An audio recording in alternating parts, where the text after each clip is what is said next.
Assalamualaikum warahmatullahi wabarakatuh. Perkenalkan, nama saya Nita Ambarwati. Saya dari Universitas Singapura Bangsa Karawang, program studi S1 Akuntansi dengan NIC CP034. Pada video kali ini, saya akan membahas mengenai cara membuat customer invoice dengan pembayaran parsial. Jadi, pembayaran parsial itu sama halnya dengan cicilan. Sebelum itu, kita harus tahu apa itu customer invoice. Jadi, customer invoice adalah sebuah surat tagihan pembayaran yang ditujukan untuk customer atau untuk pelanggan. Jadi, customer invoice itu sama seperti tanda bukti pembelian produk yang harus dibayarkan dalam tenggat waktu tertentu. Misalnya, seperti 10 hari, 15 hari, 30 hari, atau bahkan 2 bulan, sesuai dengan ketentuan perusahaan dan kesepakatan bersama antara klien dan perusahaan. Selanjutnya, kita bisa langsung ke pembahasan pada ODU.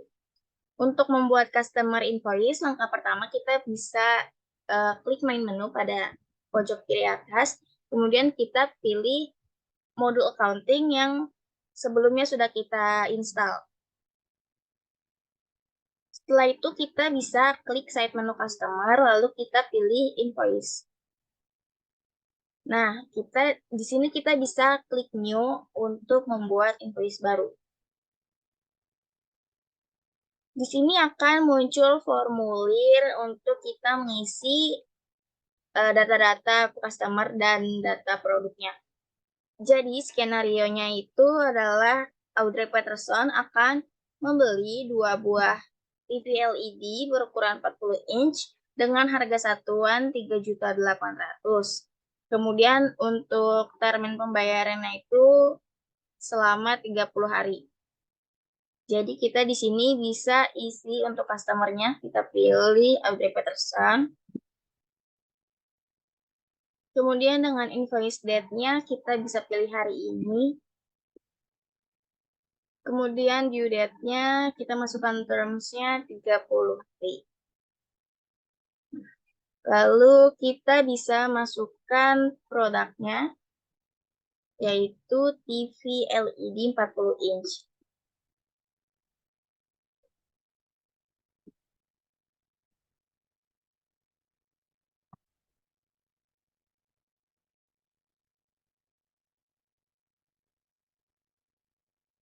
Kemudian kuantitinya 2, lalu price-nya satuannya tadi 3.800.000.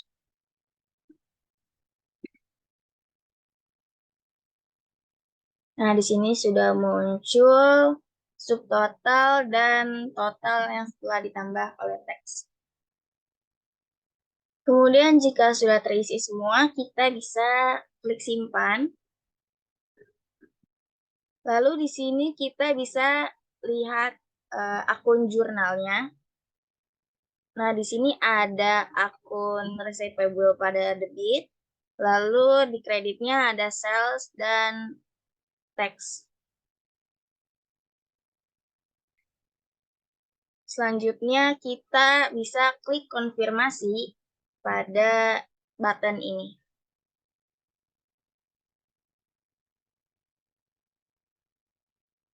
Nah, setelah terkonfirmasi akan muncul tampilan seperti ini.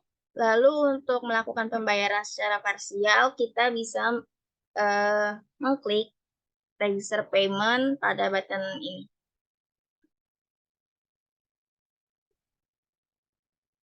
Jadi karena kita akan menggunakan pembayaran secara parsial, jadi kita tidak akan membayar full sejumlah 8.436.000 ini.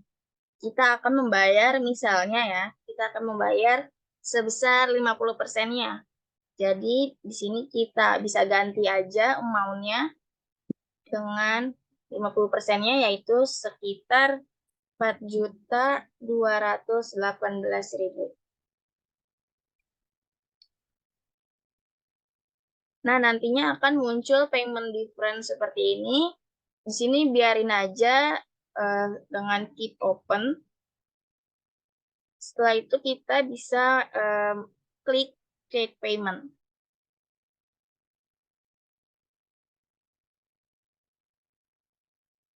Nah, jika sudah di create payment, nantinya di sini akan muncul tulisan parsial yang artinya kita melakukan pembayaran secara parsial atau cicilan. Nah, di sini juga tercatat kita membayarnya itu kapan dan totalnya berapa. Nah, di activity-nya juga terlihat tadi kita telah membuat invoice, lalu sudah terkonfirmasi, kemudian telah terbayar sebagian. Lalu untuk melunasi invoice ini, kita bisa klik aja langsung pada receive payment jika pada hari ini juga, tapi kalau misalnya posisinya kita membayarnya beberapa hari kemudian, pastikan tampilannya ada di luar ya. Jadi anggap aja kita lagi di tampilan awal invoice, yang mana kita ingin membayar di hari berikutnya. Di sini kita bisa klik aja invoice kita, yaitu yang belakangnya 0006, dan statusnya ini masih partial paid. Kemudian kita klik, lakukan sama seperti tadi, kita bisa register payment, lalu nanti akan otomatis terisi sisa dari amount yang harus kita bayar.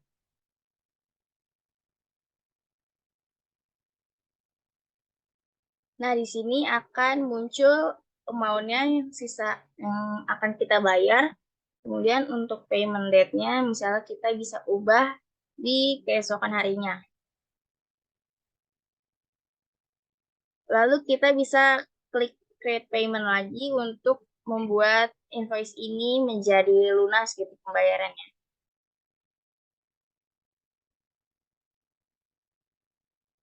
Nah, karena tadi kita sudah melunasi, maka di sini invoice-nya tertulis paid, bukan parsial lagi. Dan di sini juga eh, terekam bahwa kita telah melunasi pembayaran invoice tersebut. Dan amount due-nya 0 rupiah.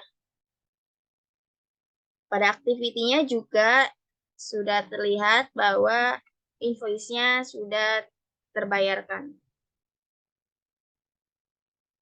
Nah, jadi sekian dari saya untuk penjelasan mengenai cara membuat customer invoice dan pembayarannya menggunakan parsial.